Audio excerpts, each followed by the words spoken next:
Good morning student. In previous video we have discussed half chapter. Now in this video we are going to discuss the rest of the chapter. अब हम आगे पढ़ेंगे. यहाँ पे क्या है, Rani's diary. यहाँ पे come let's go and to see my new baby sister. यहाँ पे चलो आओ मेरी बहन, छोटी बहन को देखने चले. माँ, I have brought sweets for Muniya.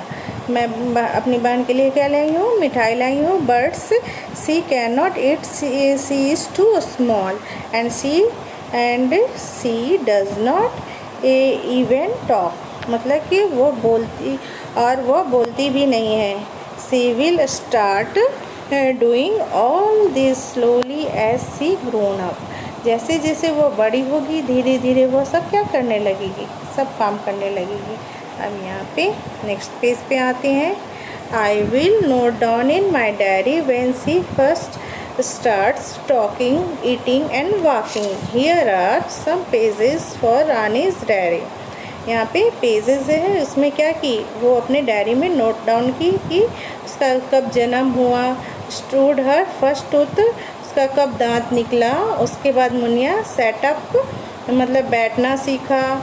उसके बाद क्या, स्टार्टेड क्लॉरिंग मतलब कि घुटनों के बल चलना शुरू किया. स्टूड अप वो पैरों के बल खड़ी हुई. और एट ए बनाना वो बनाना खाई. और मुनिया ए स्टार्टेड वॉकिंग चलना शुरू किया. इस तरह से वो डायरी में अपना नोट डाउन की. यहाँ पे क्या करना है, mark this in the correct order and Muniya's timeline. यहाँ पे करेक्ट ऑर्डर में मुनिया का टाइमलाइन लिखना है. जैसे यहाँ पे फर्स्ट में ये लिखे हैं तो सेकंड में ये लिख दीजिएगा. जैसे 5 सितंबर, यानी कि 5 सितंबर को कैसे लिखेंगे, 5/9/2005 यहाँ पे लिख दीजिए. जैसे यहाँ पे जन्म लिखे हैं तो यहाँ पे क्या लिखेंगे, ईट ए बनाना,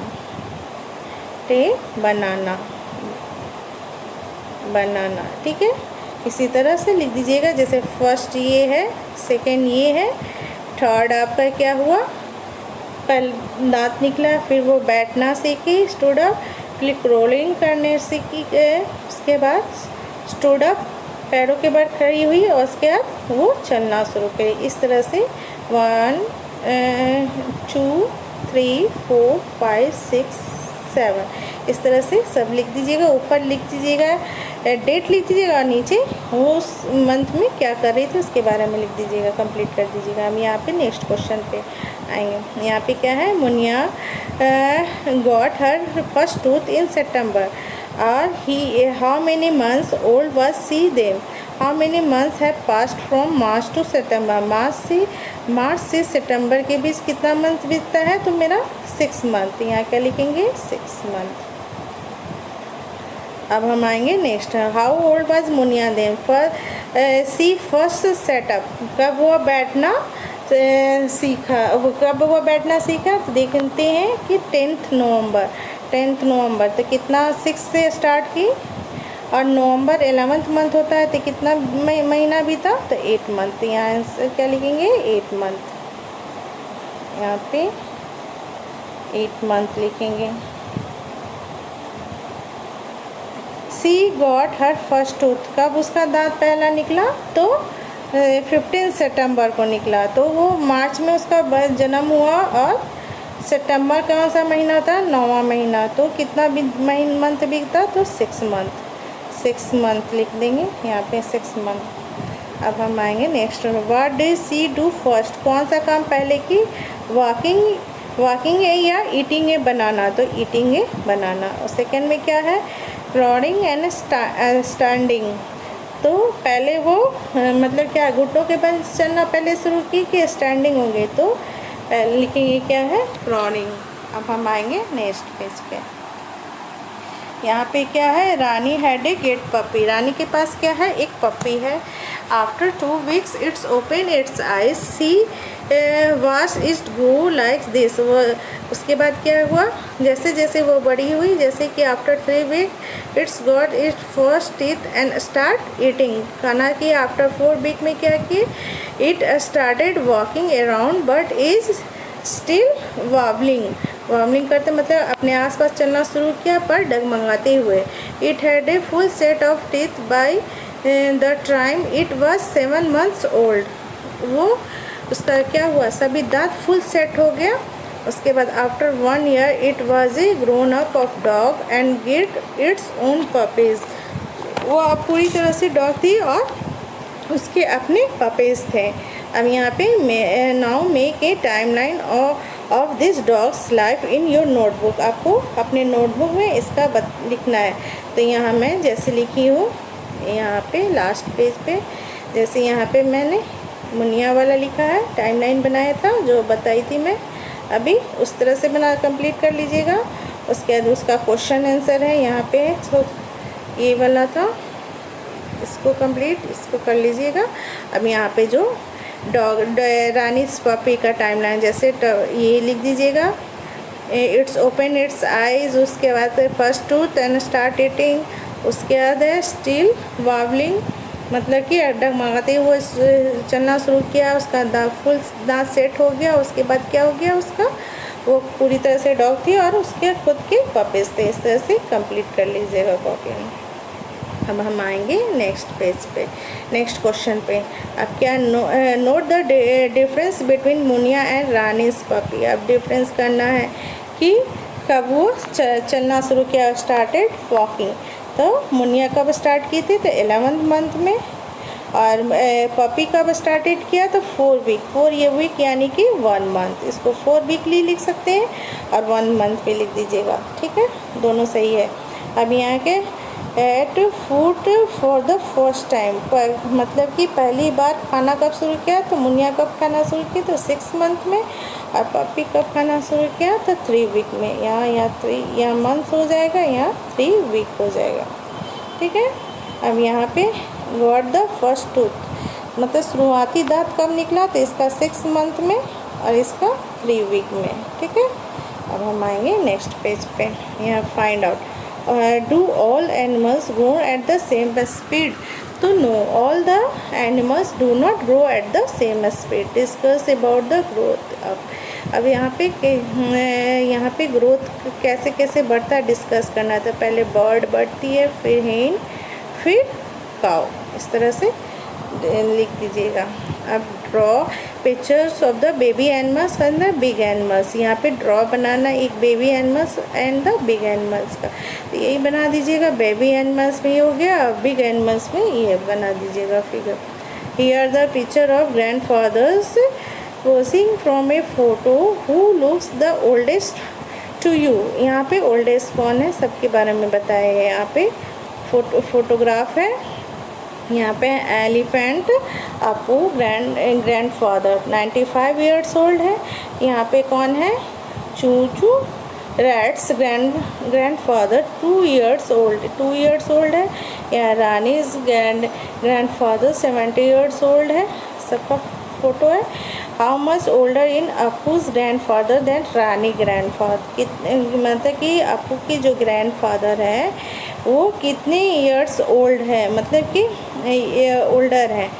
तो यहाँ क्या करेंगे, 95 में से 70 माइनस कर देंगे तो कितना हो जाएगा, 25 ईयर्स। 25 ईयर्स क्या है, यंग ओल्डर है Apu's grandfathers than Rani grandfather. इसके बाद सेकंड क्वेश्चन है, will Chuchu grandfathers ever grown as old as Apu grandfather. क्या मतलब जो चूचू के ग्रैंडफादर हैं, कि अपू के ग्रैंडफादर जीते कभी बड़े हो सकते हैं, तो नो, कभी नहीं हो सकता है, क्योंकि जो चूहे की उम्र होती है वो क्या होती है, छोटी होती है। अब नेक्स्ट क्वेश्चन में क्या, how much younger is Chuchu rat grandfather, जो चूचू के ग्रैंडफादर है, देन रानी ग्रैंडफादर से कितने, रानी के जो ग्रैंडफादर कितने यंगर है। तो क्या करेंगे, 70 में से 2 माइनस कर देंगे तो क्या लिख देंगे, 68 years.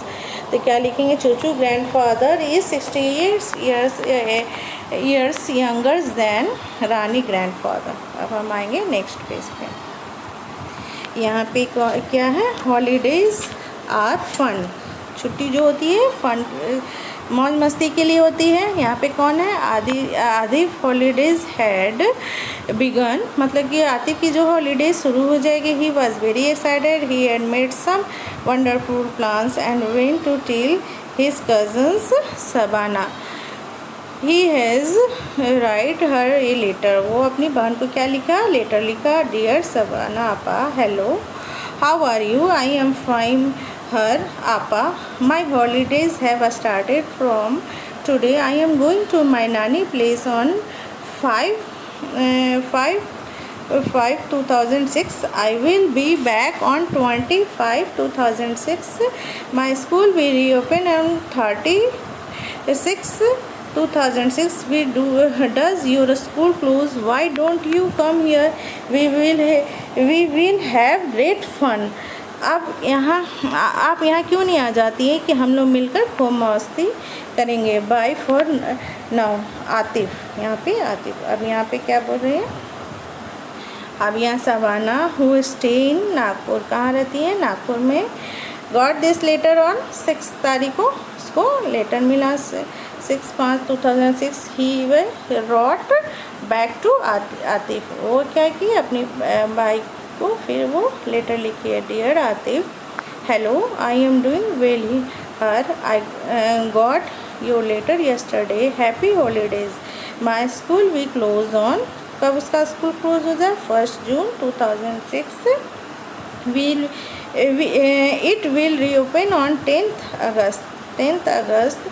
I will go on a school trip to Goa and will return. और अब वो रिटर्न कब आ रही है, 7/6/2006। Will we try to come to Ajmer after that bye, मतलब कि जब मैं स्कूल ट्रिप से लौटूंगी तब मैं आने का कोशिश करूंगी, ठीक है।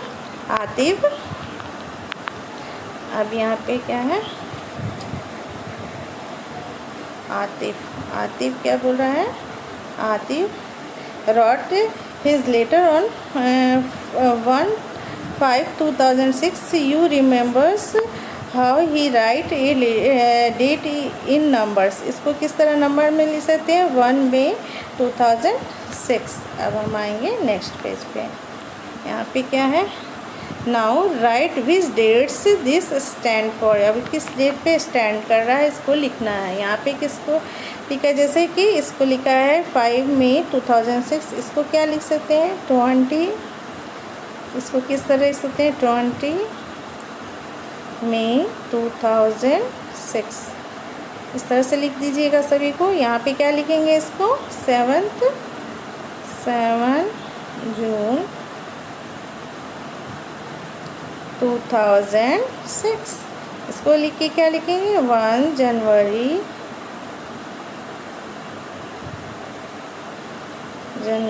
2007। इस तरह से कंप्लीट कर जाएगी। इसको क्या करना है, write this date in numbers, इसको नंबर्स में लिखना है। इसको किस तरह लिखेंगे, 01 जून कौन सा महीना था, 6ठा महीना 2006। इसको किस तरह सकते हैं, 13 यानी कि 13 मई कौन सा महीना होता है, 5वां 2006। इसके बाद क्या है, 10 अगस्त 2007। इसको किस तरह ले सकते हैं, 10th 8वां महीना होता है अगस्त का 2007, ठीक है। अब यहाँ पे नेक्स्ट क्वेश्चन पे क्या, how long did it taken the letter is to reach for Ajmer to Nagpur. यहाँ पे अजमेर को कितना तारीख को लेटर लिखा गया, 1 तारीख को, 1 मई को लिखा गया और पहुँचा कब, 6 मई को। तो कितना डेज़ हो गया, तो क्या लिखेंगे यहाँ पे 5 डेज़। 5 डेज़ को लेटर पहुँचा। अब यहाँ क्या है, next question, how many days will आती स्पेंड एट हिज नानी प्लेस। तो नानी के घर वो कितना दिन रुका, तो वो कितना तारीख को नानी के यहाँ गया था, तो 5 तारीख को, 5/5/2006 और 20/5/2006। तो कितना डेज नानी के यहाँ रुका वो, 15 डेज़। तो यहाँ पे क्या लिखेंगे, 15 डेज़। अब यहाँ पे फिल करना है, fill the table, Shabana holidays और आतिफ हॉलीडेज़ का यहाँ पे स्टार्टिंग टाइम लिखिएगा, ठीक है। कब से स्टार्ट हुआ, तो इसका यहाँ पे सबाना का कब से स्टार्ट हुआ, 1 जून, यहाँ 1 जून लिखेंगे। और कब से कब तक, 10 अगस्त तक, 10 अगस्त तक। तो दोनों के बीच कितना डिफरेंस हो, कितना डेज हो जाता है, तो 70 डेज होता है। उसी तरह आतिफ का हॉलीडेज़ कब से स्टार्ट होता है, 1 मई 30 जून,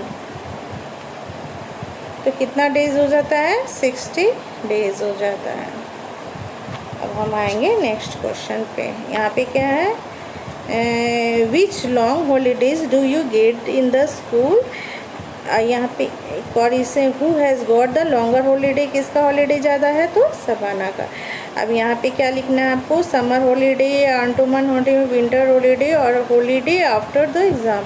यहाँ समर हॉलीडे आपका कब से कब तक होता है, दोनों के बीच का जो डिफरेंस होता है यहाँ पे लिख दीजिएगा कितना डेज होता है। अंडमान का कब होता है, जब आपकी दशहरा की छुट्टी होती है उस डे का 1 वीक के लिए होती है, तो यहाँ पे लिख दीजिएगा। विंटर ठंडी में जो छुट्टी होती है वो यहाँ डेज लिख दीजिएगा। हॉलीडे आफ्टर द एग्ज़ाम के बाद जो 10 दिन की छुट्टी होती है यहाँ पे लिख दीजिएगा, ठीक है, अपने से कर लीजिएगा। अब यहाँ पे क्या है, ऑन 15 मई 2006 Chandan went to a shop to buy butter. He checked the packet to see if this butter was safe to eat. It was written on the packet. यहाँ पे क्या लिखा है, बेस्ट बिफोर 180 डेज। पैकिंग का days के से 180 days तक क्या है, वो सेफ है। Then he check the date of packing 15/1/2006 help him to find out the if he should buy the butter और नॉट। यहाँ in which month was the butter pack, तो पैक किस मंथ में हुआ, तो क्या लिखेंगे 15 पैक किस तारीख को, 15 जनवरी को पैक हुआ। यहाँ पे लिखेंगे 15 जनवरी, यहाँ लिखा है ना, पैकिंग किस तारीख को, 15 जनवरी, 15 जनवरी लिख देंगे, ठीक है। अब यहाँ पे क्या लिखा है, in which month will it be 180 days after.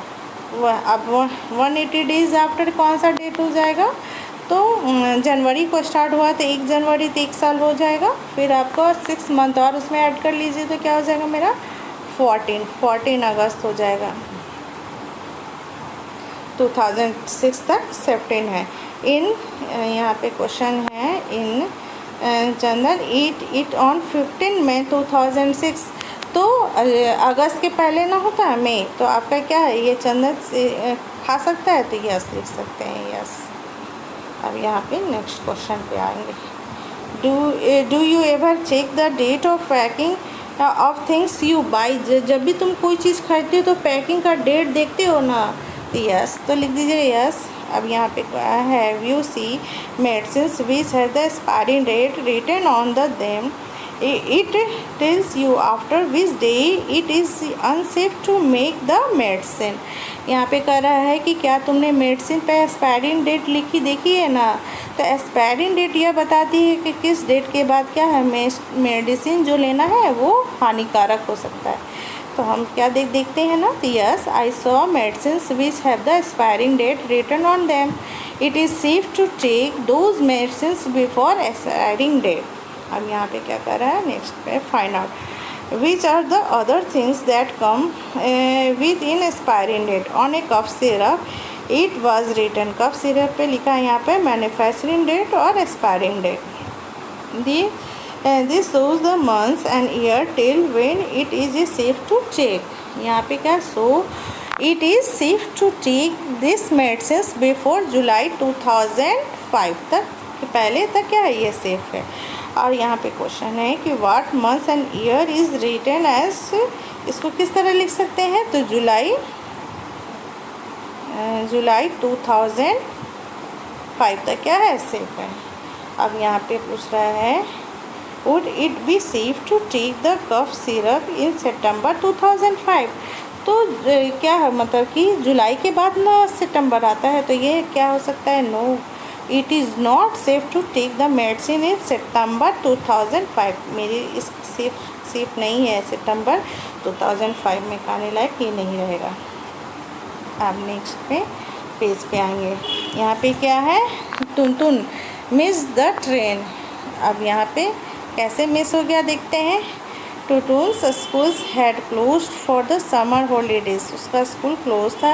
He went to his grandma place, वो अपनी नानी के यहाँ गया। He meet a lot of his cousins there, it was enjoying himself and don't went to go back home, मतलब कि वो घर नहीं जाना चाहता था। अब Tootoon packing your bags, the train leaves at 5:30 in the evening, 5:30 में क्या हो जाएगी, ट्रेन चल जाएगी। Oh no, you are going back so soon, I wish we miss the train, वो चाह रहा था क्या उसका ट्रेन मिस हो जाए।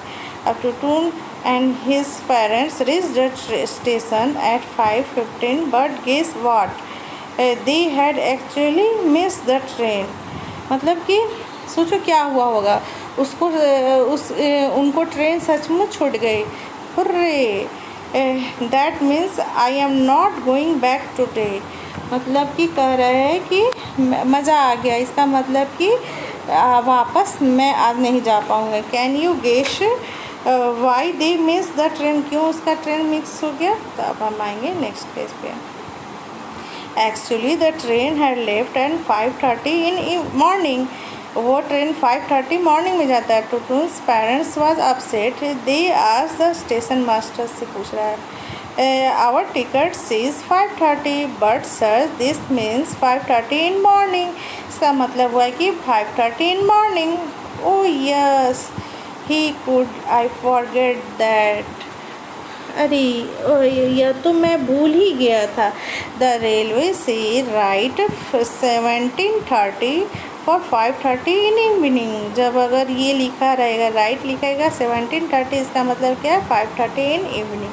Y, because they use a 24 hour clock, के ट्रेन में जो टाइम टेबल लिखा रहता है 24 आवर क्लॉज, यहाँ पे 12 आवर क्लॉज है, यहाँ पे 24। अगर 1 o'clock इन आफ्टरनून तो ट्रेन में टाइम क्या लिखेगा 13, 00, 12 रहेगा तो 14, 3 रहेगा तो क्या लिखेंगे 15, 5, 15, 00 आवर, ठीक है। अब 3:30 इन आफ्टरनून तो 15:30 आवर्स हो जाएगा। 6 हो जाएगा तो क्या हो जाएगा मेरा 18 हो जाएगा। 9 हो जाएगा तो क्या हो जाएगा,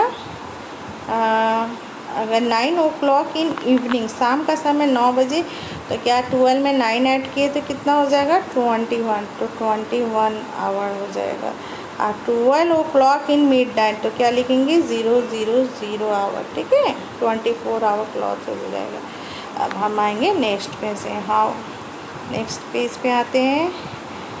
now can you tell why a 24 clock is called so, तुम बता सकती हो कि इसे 24 आवर वाली घड़ी क्यों कहा जाता है। Suppose a train leaves at 5:30 at night, the time written on the railway ticket भी कैसे लिखा रहेगा, क्या समय लिखा होगा 8:30 में, अगर नाइट में जाना है तो क्या ट्रेन का टाइम टेबल में क्या लिखेगा 12 में 8 जोड़े तो क्या हो जाएगा 20, तो लिखा रहेगा 20:30 आवर, ठीक है।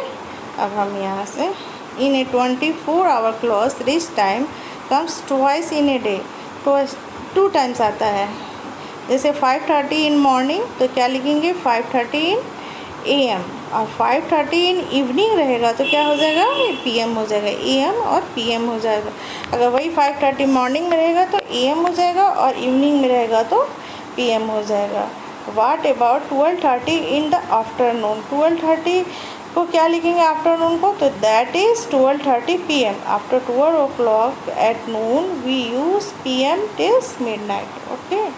अब यहाँ पे you must have noted the time of sunrises and sunset right here using AM और PM। यहाँ पे हम क्या लिखते हैं 5:30, सनराइजेस सुबह होती है तो क्या हो जाएगा AM हो जाएगा, और सनसेट का समय क्या हो जाएगा 6 o'clock PM, ठीक है, सर से लिख देंगे। अब यहाँ पे क्या where have you see a 24 hour clock being used, आप तुमने कहाँ कहाँ पर यूज मिलाते 24 आवर क्लॉथ, तो मेरा यहाँ पे होता है रेलवे टिकट में होता है, बस स्टैंड में होता है, एयरपोर्ट में होता है, मोबाइल फ़ोन में भी होता है। इस तरह से कंप्लीट कर दीजिएगा। मैं यहाँ सभी मैंने जो एक्टिविटी इसके पहले बोला था खुद से करने के लिए, यहाँ पे मैं सॉल्यूशन उसका कर दी हूँ। इस तरह से कर लीजिएगा कंप्लीट। यहाँ पे मुनिया वाला क्वेश्चन है, दोनों को कर लीजिएगा कंप्लीट। यहाँ पे पपीज़ वाला क्वेश्चन है, इसको कंप्लीट कर लीजिएगा। यहाँ पे सब क्वेश्चन को है। अब यहाँ पे नेक्स्ट पेज पे अभी जो मैं पढ़ाई यहाँ पे हॉलीडे के बारे में पेज नंबर 47 में जो जो क्वेश्चन था ये सब मैंने आप लोग को सॉल्व करवाई थी, ठीक है ना। इस तरह से यहाँ पे मैं लिख के बता दी हूँ। यहाँ पे टाइम लाइन जो अभी 24 hour class, 12 hour class and 24 hour class में टाइम टेबल दिया हुआ, वो 24 आवर क्लास सपोज ये ट्रेन लाइन 8:30 है तो क्या हो जाएगा टाइम 20:30 हो जाए। सनराइजेज एंड सनसेट्स और वेयर यू में कहाँ यूज़ होता है, एयरपोर्ट में, रेलवे टाइम टेबल में और बस टाइम टेबल में यूज़ होता है। Okay, thank you student.